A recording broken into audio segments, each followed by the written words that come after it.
Hi everyone, welcome to Pen Paper TNPSC. So இந்த வீடியோவில் வந்து நம்ம ஒரு போட் அண்ட் ஸ்ட்ரீம்ஸ் பார்க்க போகிறோம். ஸோ போட் அண்ட் ஸ்ட்ரீம்ஸ் அப்படிங்கிறது distance, time, distance, speed. So ஓகேவா, டைம், டிஸ்டன்ஸ், ஸ்பீடில் இந்த போட் அண்ட் ஸ்ட்ரீம்ஸ் வருது. ஸோ அப்போ போட் அண்ட் ஸ்ட்ரீம்ஸ் நம்ம சிலபஸில் இருக்குது. ஸோ ஏற்கனவே போட் அண்ட் ஸ்ட்ரீம்ஸில் கேள்வி கேட்டாச்சு. பார்த்துடலாமா என்னென்ன? ஒரு மனிதன் நிலையான நீரில் மணிக்கு 10 கிலோமீட்டர் வேகத்தில் படகு ஓட்ட முடியும். நிலையான நீரில் 10 கிலோமீட்டர் வேகத்தில் படகு ஓட்ட முடியும். அப்போ a man can row a boat at 10 km/h in still water. அப்போ போட்டினுடைய ஸ்பீடு 10 km/hன்னு சொல்லிட்டாங்க. அப்போ நம்ம எப்பயும் போடுற மாதிரி போட்டுருவோம். மேலே என்ன வரப்போகுது? டவுன் ஸ்ட்ரீம் வரப்போகுது. கீழே என்ன வரப்போகுது? அப் ஸ்ட்ரீம் வரப்போகுது.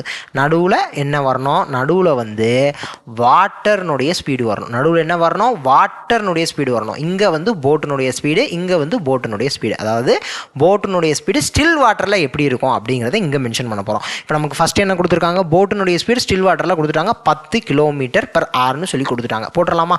10 km/h ரெண்டு இடத்துல ஃபில் பண்ணிட்டேன். அதற்கு அடுத்து if the speed of the stream is 2 km/h அப்படின்னு சொல்லி கொடுத்துருக்காங்க. அதாவது நீரோட்டத்தின் வேகம் மணிக்கு 2 km என்றால் அப்போ வாட்டர்னுடைய ஸ்பீடு என்னன்னு சொல்லிட்டாங்க?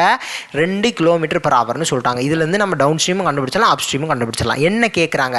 அவர் நீரோட்டத்தின் திசையில் 24 km மற்றும் நீரோட்டத்திற்கு எதிர் திசையில் 24 km படகு ஓட்ட எவ்வளவு நேரம் ஆகும்? அதாவது 24 km டவுன் ஸ்ட்ரீமும் போகணுமா, ப்ளஸ் 24 km அப் ஸ்ட்ரீமும் போகணுமா? இதுக்கு ஆகக்கூடிய டைம் பீரியட் என்னன்னு கேட்குறாங்க. ஓகேவா? அப்போ டைம் பீரியடுக்கு என்ன formula? Speed is equal to distance by time. அப்போ இதை மேலே கொண்டு வந்துடுறேன், இதை கீழே கொண்டு வந்துட்டோம் அப்படின்னா time is equal to distance by speed. அப்போ எனக்கு ஸ்பீடு வேணும். எதனுடைய ஸ்பீடு வேணும்?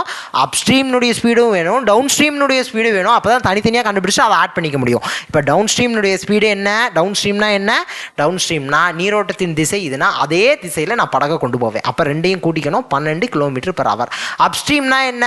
அப் ஸ்ட்ரீம்னா நீரோட்டத்தின் திசை இதுனா அதற்கு எதிர் திசையில் நான் படகை ஓட்டிட்டு போவேன். அப்போ அப் ஸ்ட்ரீம்னுடைய ஸ்பீடுக்கு இதை கழிச்சிடணும். அப்போ 10 - 2 8 km/hன்னு கிடச்சிருச்சு. ஓகேவா? அப்போ 24 km டவுன் ஸ்ட்ரீம் போகிறதுக்கு எனக்கு எவ்வளோ நேரம் ஆகும்? Distance divided by speed. Speed என்னன்னு கிடச்சிருச்சு? 12ன்னு கிடச்சிருச்சு. அப்போ எனக்கு ஆன்சர் ஹவரில் வரும். ஏன்னா இங்கே வந்து கிலோமீட்டரில் இருக்குது, இங்கே km/hல இருக்குது.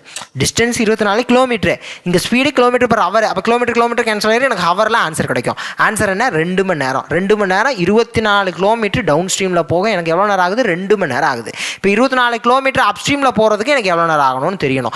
அப்போ அப் ஸ்ட்ரீம்னுடைய ஸ்பீடு என்னது? 24 km டிவைடட் பை அப் ஸ்ட்ரீம்னுடைய ஸ்பீடு 8 km/h. அப்போ 8ஆல் டிவைட் பண்ணால் எனக்கு ஆன்சர் ஹவரில் கிடச்சிரும். என்ன? 3 மணி நேரம்னு கிடச்சிருக்கு. அப்போ 24 km டவுன் ஸ்ட்ரீமில் போக எனக்கு 2 மணி நேரம், 24 km அப் ஸ்ட்ரீமில் போக எனக்கு 3 மணி நேரம். அப்போ ரெண்டும் சேர்த்துச்சுன்னா 5 மணி நேரம் எனக்கு ஆகும். அப்போ 24 km டவுன் ஸ்ட்ரீமில் போயிட்டு பிறகு 24 km அப் ஸ்ட்ரீமில் போக எனக்கு மொத்தம் எவ்வளோ நேரம் ஆகுதுன்னா 5 மணி நேரம் ஆகிறது. So answer option C 5 hours அப்படிங்கிறத நமக்கான ஆன்சர். ஓகேவா? So thank you. நெக்ஸ்ட் வீடியோவில் பார்க்கலாம். Thank you to all. தேங்க்யூ.